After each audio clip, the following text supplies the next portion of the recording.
Hello everyone, જય શ્રી કૃષ્ણ. તો આજ હું બનાવવાની છું પનીર ટીકા મસાલા. એ પણ અમારી ઘરે જે સ્ટાઇલથી બને છે એ સ્ટાઇલથી.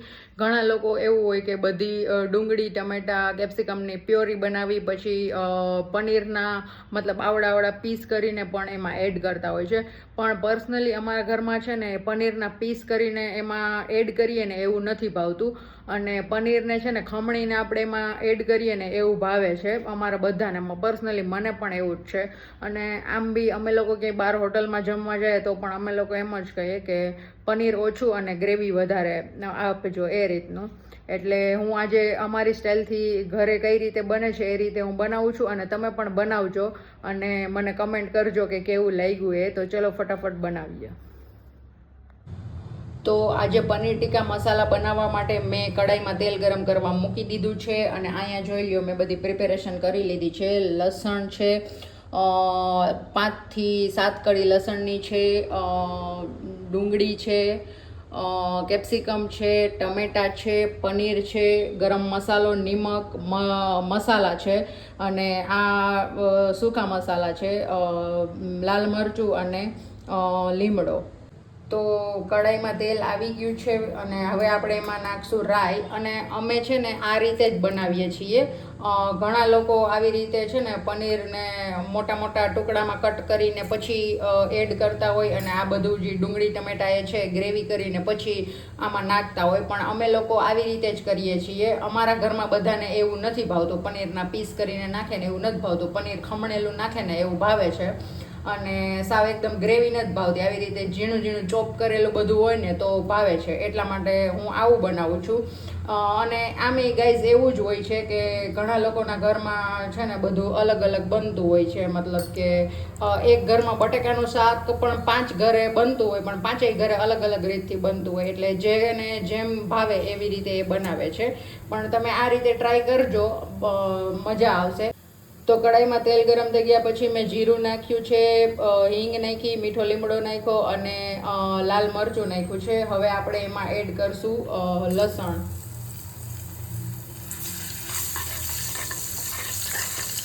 આ ટાઈમે આપણે ગેસની ફ્લેમ લો કરી દેવાની છે, એટલે લસણ આપણું બળી ન જાય એટલા માટે. હવે આનો કાચો ટેસ્ટ વયો જાય ને પછી આપણે એમાં એડ કરશું ડુંગળી. તો લસણ હવે લાઇટ પિંક થઈ ગયું છે, તો હવે આપણે એમાં એડ કરશું ડુંગળી.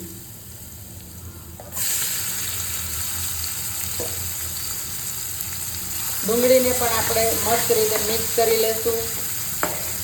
અને એનો પણ કાચો ટેસ્ટ વયો જાય પછી આપણે એમાં એડ કરશું મરચાં, કેપ્સિકમ આપણે પછી એડ કરશું. તો આજે હું બનાવું છું પનીર ટીકા મસાલા. એ પણ અમારા ઘરે જેવી રીતે ભાવે છે બધાને એ સ્ટાઇલથી. તો ડુંગળી પણ આપણી સતળાઈ ગઈ છે વ્યવસ્થિત રીતે. તો હવે આપણે એમાં એડ કરી દઈશું આ કેપ્સિકમ. કેપ્સિકમને પણ આપણે 2 મિનિટ સુધી ડુંગળી અને લસણ હારે ચડવા દેશું. અને પછી એમાં લાસ્ટમાં આપણે એડ કરશું ટમેટા, કારણ કે ટમેટાને ગળતા વાર ન લાગે.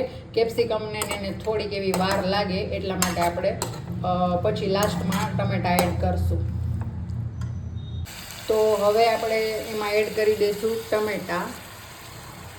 અને પછી આપણે હવે ટમેટા એડ કરી દીધા છે ને, એટલે હવે આપણે એમાં એડ કરી દઈશું નિમક. નિમક ધ્યાન રાખવું નાખવામાં. પનીરમાં પણ થોડું એવું હોય છે. અને આમાં ઉપરથી ચીઝ નાખવાનો હોય તો માપે નાખવાનું, તમારા ટેસ્ટ પ્રમાણે તમને જેવું ભાવતું. એટલે ટમેટા જલ્દીથી ગળી જાય એટલા માટે. હવે આને આપણે મિક્સ કરી લઈશું મસ્ત રીતે. અને પછી આપણે એમાં બધા મસાલા એડ કરશું. તો આપણી ગ્રેવીને 5 મિનિટ સુધી આપણે ચડવા દીધી છે. અને હવે આપણે એમાં એડ કરશું બધા મસાલા. તો મસાલામાં પહેલાં તો આપણે એડ કરશું થોડી એવી હળદર, ધાણા જીરું પાવડર,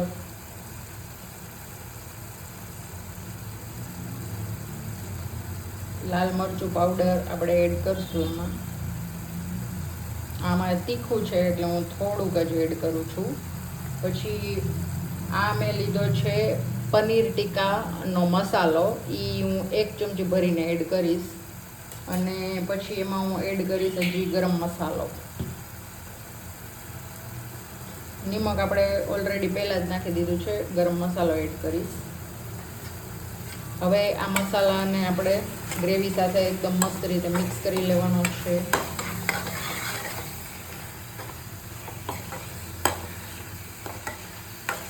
અત્યારે સુગંધ એટલી મસ્ત આવે છે ને કે તમે મોઢામાં જોઈને તમને મોઢામાં પાણી આવી ગયા તો મને કમેન્ટ કરજો. તો બસ આને વ્યવસ્થિત રીતે મિક્સ કરી લેશું અને 2 મિનિટ આને ચડવા દેશું.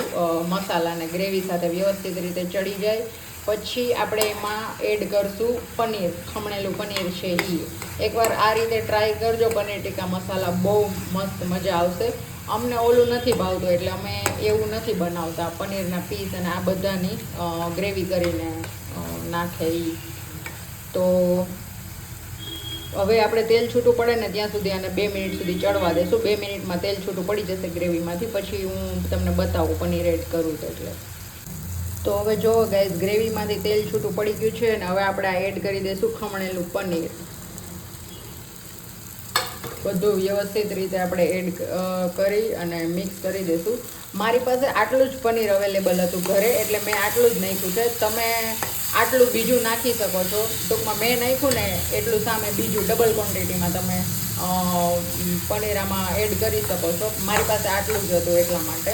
તો હવે હું આને વ્યવસ્થિત રીતે મસ્ત રીતે મિક્સ કરી લઉં. પછી હું તમને લાસ્ટ વ્યૂ બતાવું લુક લાઈક કેવું છે એ. તો જો ગાઈઝ આપણું પનીર ટીકા મસાલા શાક બનીને રેડી થઈ ગયું છે. તો હવે આપણે આની ઉપર એડ કરીશું ચીઝ. એટલે એકદમ મસ્ત આપણો શાકનો ટેસ્ટ આવે. તો ચલો આપણે આમાં ચીઝ એડ કરી દઈશું. તો જો આપણું શાક બની ગયું છે ને હવે હું એમાં એડ કરીશ આ ઉપરથી ચીઝ. અમૂલનું ચીઝ મેં લીધું છે. તમે કોઈ પણ ચીઝ યુઝ કરી શકો છો. અને દેખો અને જુઓ કેટલું ટેમ્પટિંગ લાગે છે આપણું શાક બનીને. હવે આમાં સ્વાદ છે ને વધી જશે.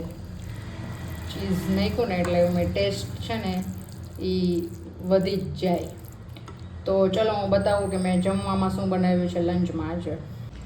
તો જો ફ્રેન્ડ્સ આપણું ચીઝ પનીર ટીકા મસાલા બનીને તૈયાર થઈ ગયું છે. એકદમ મસ્ત દેખાય છે.